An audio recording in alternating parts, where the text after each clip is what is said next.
Hello there, this is Asian95 and welcome to the 30th episode of Black Ops Cold War Multiplayer Open Guide. In this video, we'll be covering the fast-firing assault rifle, first generation. Heavily based on the real-life upgraded Famas variant as part of the Felon combat system or integrated infantryman equipment and communications, developed in the late 90s.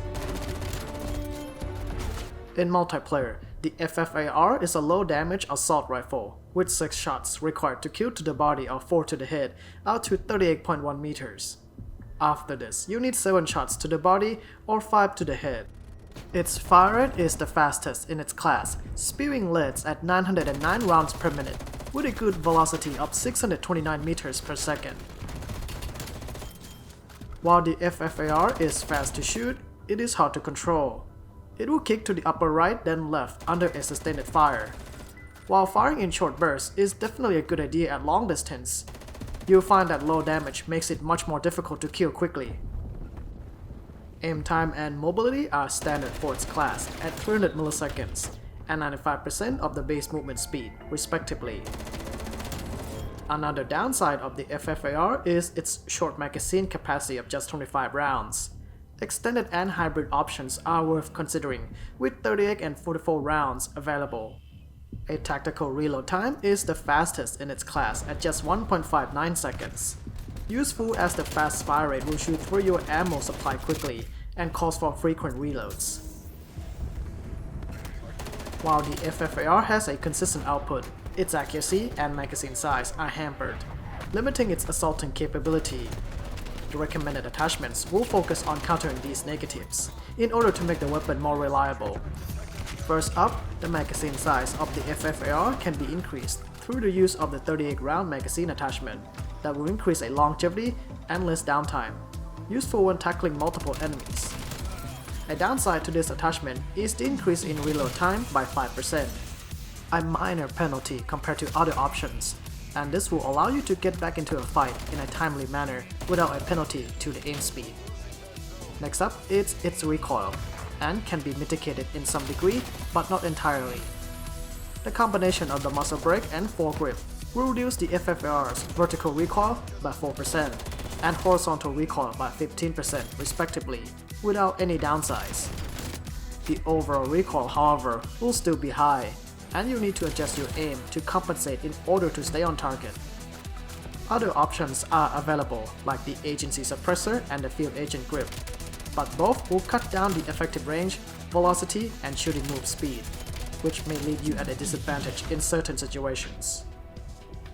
These are essential attachments you want to have with your FFAR, and other slots can be fulfilled with whatever you desire to make the weapon more competitive against other rifles.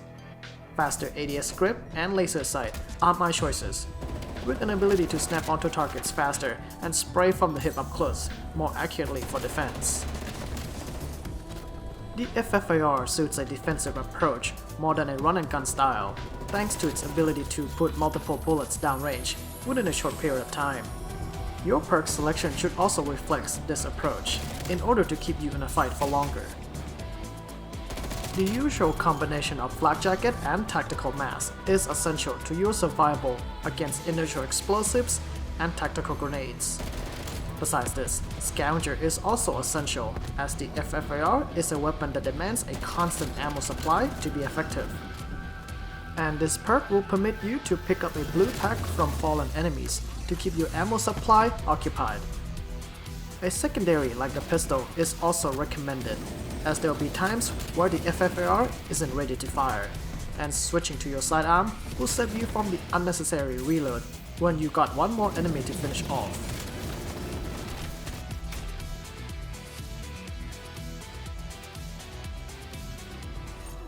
Overall, the FFAR is a decent assault rifle, with the best-in-class fire rate comparable to the submachine guns. Though this advantage is heavily bogged down by its heavy recoil, low damage, and short magazine size, that makes the FFAR tough to handle and difficult to use. Nonetheless, the FFAR's attachments will ease these downsides, giving the rifle a slight edge against other offerings in certain situations. It is best used from mid-range and in a defensive role. as you can repeatedly mow down your opponents from a safe location with a fast-firing assault rifle. And that concludes the guide of the FFAR. For the next episode, we'll be covering the Bullfrog submachine gun. This is Asian95, thank you for watching, and I'll see you guys next time.